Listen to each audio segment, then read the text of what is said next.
Hello, hi mga palangga. So, ayan, siguro naman ang karamihan sa inyo ay nalaman na pinagtulungan ng mga mandarambong si Vice President Inday Sara sa House of Representatives. Alright? Alam naman natin na halos lahat ng mga yan ay mga kawatan.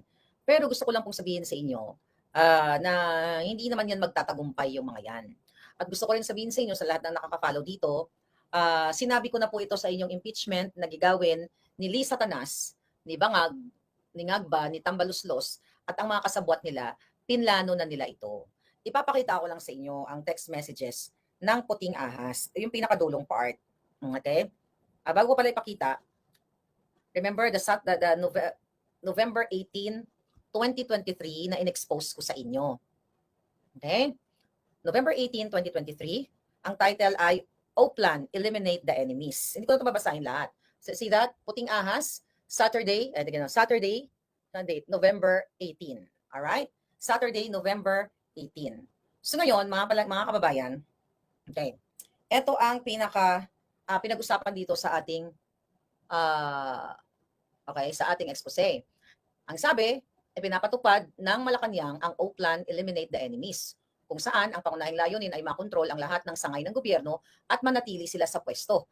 Ang pamilya Marcos, 2028, 2022 to 2028 si Ngagva, si Tambaluslos naman 2028 to 2034, at si Charis Marcos ay nakalagay dito 2034 to 2040.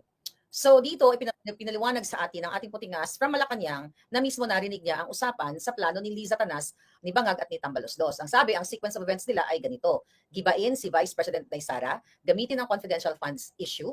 Tapos sabi nga dito, subalit ano ba ang katotohanan? Meron bang pagkakamali si VP Sara? Wala. Okay? Nag-request lang si Inday Sara sa Office of the President kung maaari bigyan siya ng pondo para pondo na gagamitin bilang confidential fund. Pumayag at nagbigay ng pahintulot si Ngagva at nagbigay ng direktiba na hanapan ng pondo at bigyan ng daan ang request. So malinaw na ang source of funding ay Office of the President, na siya rin ang nag-approve ng request na maaari namang i-deny o disapprove kung mayroong batas na malalabag kung ito ay unconstitutional. Si Sara lang ang pinapalabas na mayroon na umanong paglabag sa batas. Subalit ang katotohanan, nagmula ang pahintulot at pagbibigay ng pondo mula kay Kuting. Kuting panganak si dito, Kuting, na bilang Pangulo ay siya rin ang number 1 enforcer of all laws of the land. Ngayon, kung ito ay unconstitutional, si Kuting o si Bangag dapat ang managot at ma-impeach dahil siya ang nag-aproba at nagbigay ng pondo kay Sara. Ignorance of the law excuses no one from compliance therewith, not even when you are the president. Maliban na lamang kung na-set up si Inday Sara ni Bangag. Pinainan ng kaso tulad ng inaakusa kay Sara ngayon. Ito pong binabasa ko sa inyo Saturday, November 18 of 2023. Ano-ano ang mga gagawin nila? Patahimikin nakalagay dito, si Tatay Digong. Gagamitin ni Kuting at Tambaluslos si Bonjing Remulla para gumulong ang request ng ICC na makapag-imbestiga sa umano ay genocide na naganap or war on D na naganap noong panahon ni PRRD. Di ba nagkatotoo lahat to? Bunsod ng war on D. Sa pamamagitan nito, sila ay umaasa na tatahimik at magwawalang kibo si Digong sa lahat ng korupsyon, anomalya at kalabisang ginagawa ng Marcos, Liza at Tambaluslos administration. Pero hindi tumahimik ang Pangulo Duterte. 'Di ba? Sa halip ay nagkaroon ng mga hakbang ng maisog. At itutuloy ko lang, bahagi ng playbook ni Ngagva, Ahas at Tamba ay ang paglaya ni De Lima upang gamitin bilang taga-usig ni Digong, katuwang si Trillanes, na ngayon ay diretsong nakikipag-ugnayan kay Kuting sa Malacanang at gagawing advisor pa nga to the President or Special Envoy. Alright? So ito, hindi siya ginawang Special Envoy na official na may dokumento. Kasi hindi naman natin narinig sa mainstream media, pero wala po itong pinagkaiba kay Michael Ma na ginawang Special Envoy to China, nagka-function as Special Envoy, wala rin dokumento. So I think ito yung nangyayari diyan kay Trillanes. Dahil kitang-kita nyo naman, bahagi rin si Franz Castro ng kanilang team na wawasak at sisikil kay Duterte sa pamamagitan ng isinampang kaso laban dito.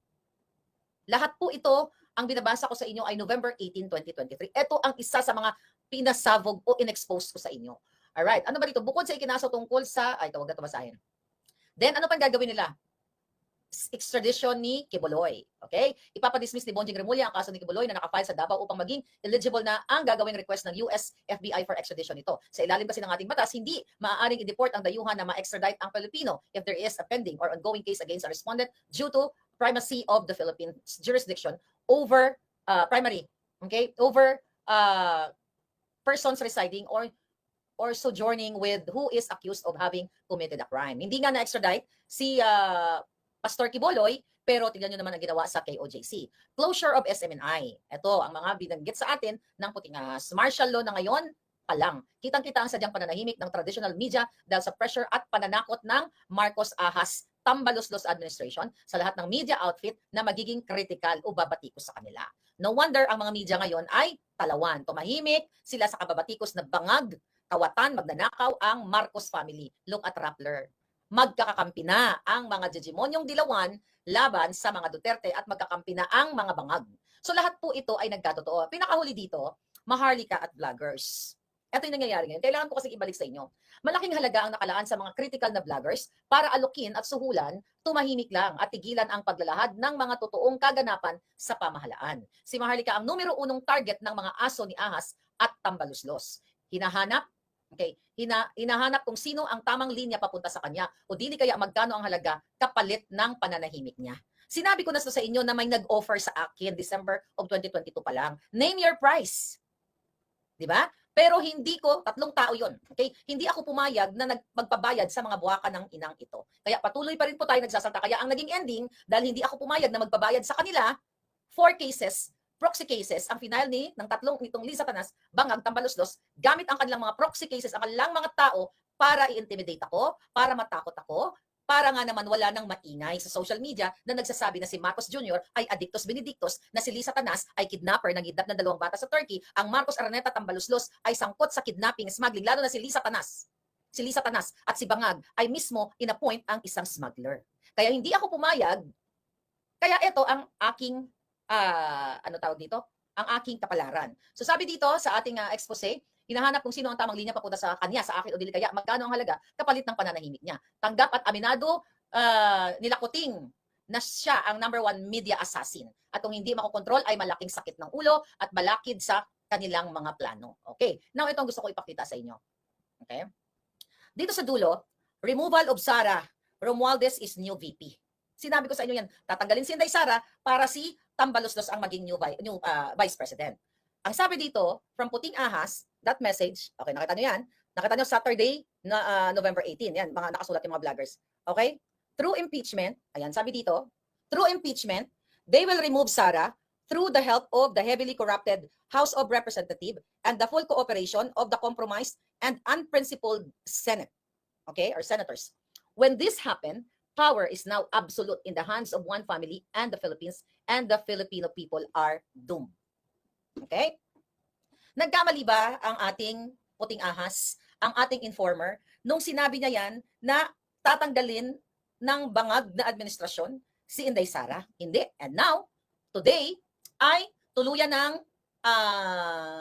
pumirma at binoto ng mga tiwaling kongresista para maisulong nila ang impeachment kay Inday Sara. So according to our source, mga kababayan, ay nagkabayaran, okay, sa mga tiwaling kongresista 100 to 150 million sa pirma para maisulong ang impeachment kay Inday Sara o ma-impeach siya nga diyan sa House of Representatives at para ma-forward na nila, di ba? Papunta sa Senado. Di ba? So pinirmahan nila ang articles of impeachment, then ifinorward na nga sa kanilang dito sa Senado para magkaroon ng impeachment trial. Pero wag silang pakasisiguro. Dahil itong ginagawa nila, lalong ginagalit ni Liza Tanas, ni Tambaluslos, ni Bangag, ang taong bayan, dahil kung matatandaan ninyo na sinabi ni Bangag ang kanyang